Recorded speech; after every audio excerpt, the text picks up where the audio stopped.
Hello, dear students, welcome. আজি আমি advertisement সম্পৰ্কে বাকিখিনি কথা আলোচনা কৰিম। Advertisement এটা কেনেকৈ ড্ৰাফট কৰিব লাগে তাৰ কেইটামান হিন্ট মই আজি আলোচনা কৰিম। ইয়াত তোমালোকে দেখা পাইছা A.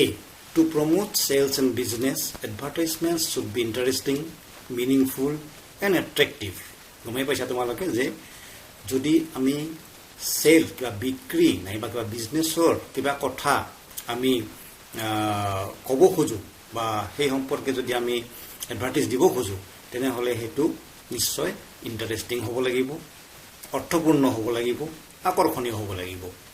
গতিকে আমি কি কৰিছে use catchy simple and effective language.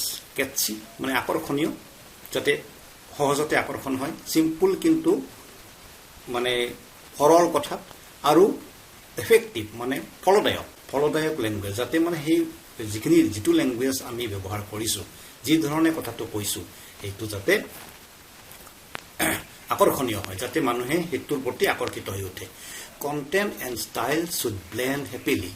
আমি যিটো কথা ক'ম তাৰ যিখিনি কথা তাৰ কণ্টেণ্ট অৰ্থাৎ তাৰ কথাখিনি আৰু তাৰ যিটো ষ্টাইলত আমি ক'ম সেই ষ্টাইল আৰু কণ্টেণ্ট কথাখিনি আমাৰ ধুনীয়াকৈ মিলি যাব লাগিব, খাপ খাই পৰিব লাগিব।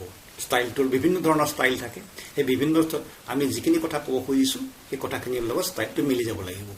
Main issues should be highlighted with clear facts. যিটো আমি আচল কথা ক'ম, মেইন কথা ক'ম, বহুতখিনি কথা আমি ক'ব পাৰোঁ, কিন্তু মেইন কথাখিনি হাইলাইটেড মানে বেছি জোৰ দি পেলাই উজ্জ্বল ফটফটীয়াকৈ আমি ক'ব লাগিব। So' be brief and to the point. যিখিনি কথা আমি ক'ম সেইখিনি বহুত চমুকৈ ক'ব লাগিব, আৰু একজেক্টলি যিখিনি কথা ক'ব খোজোঁ তাত সেইখিনি কথা ক'ব লাগিব। বেছি কথা ক'বলৈ গ'লে মানুহবিলাক বৰ হৈ যাব। Do not use long dull sentences. সেইকাৰণে কৈছে দীঘলীয়া আৰু বৰিং বা যিবিলাক মানে ডাল বুলি কৈছে, সেই ডাল চেণ্টেঞ্চ যিবিলাক মানে অনাকৰ্ষণীয়, আকৰ্ষণ নকৰে, তেনেকুৱা ধৰণৰ দীঘল চেণ্টেঞ্চ বা বাক্য আমাক ব্যৱহাৰ কৰিব হাক দিছে। Use different type of letters to attract.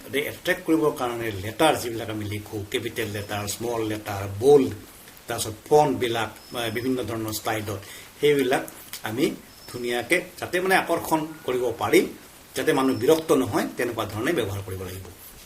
The product and the advertiser should be in bold and capital letters. যিটো প্ৰডাক্টৰ বিষয়ে, যিটো সামগ্ৰীৰ বিষয়ে এডভাৰটাইজ কৰা হয় সেইটো বোল্ড লেটাৰত থাকিব লাগিব, কেপিটেল লেটাৰত থাকিব লাগিব, এইটো কথা কৈছে। Look in newspapers for example. নিউজ পেপাৰবিলাকত এনেকুৱা ধৰণৰ এডভাৰটাইজ বহুত দিয়াই থাকে, সেই এডভাৰটাইজবিলাক আমি চাই ল'ব লাগিব। ইংৰাজী নিউজ পেপাৰবিলাকত বহুত ধৰণৰ এনেকুৱা ধৰণৰ ক্লাছিফাইড, লষ্ট এণ্ড ফাউণ্ড এইবিলাক এক্সাম্পল দিয়া থাকে, সেই এক্সাম্পলবিলাক আমি চাই ল'ব লাগিব। গতিকে আমি চাওঁ হা, ইয়াত এটা উদাহৰণ মই লৈ আহিছোঁ।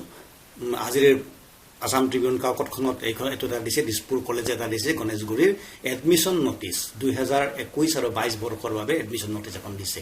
কেনেকৈ দিছে চোৱা, ধুনীয়াকৈ লিখিছে। Online applications are invited from eligible candidates from 11/8/2020 for admission into the following programs. No hard copy of admission forms will be available in the college office.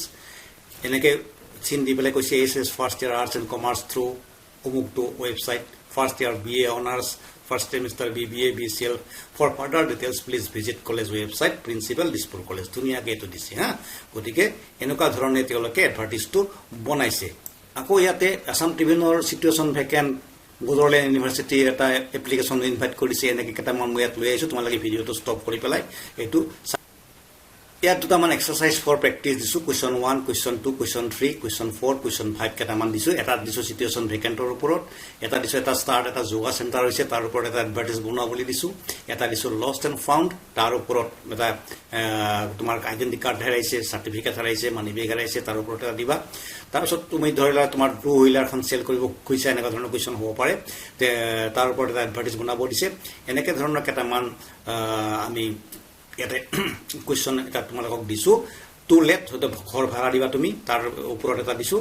গতিকে এনেকুৱা ধৰণৰ কুৱেশ্যনবিলাক তোমালোকে ডিছকাছ কৰিবা। এইটো এই এডভাৰটাইজমেণ্ট সম্পৰ্কে তোমালোকৰ কিবা ক'বলগীয়া থাকিলে তোমালোকে কমেণ্ট কৰিবা আৰু তোমালোকে যদি কিছুমান কুৱেশ্যনৰ এনচাৰ এই এডভাৰটাইজমেণ্ট লিখি পেলাই তোমালোকে কমেণ্ট বক্সত দিয়া তেতিয়াহ'লে মই চাই দিব পাৰিম ধন্যবাদ আজিৰ কাৰণে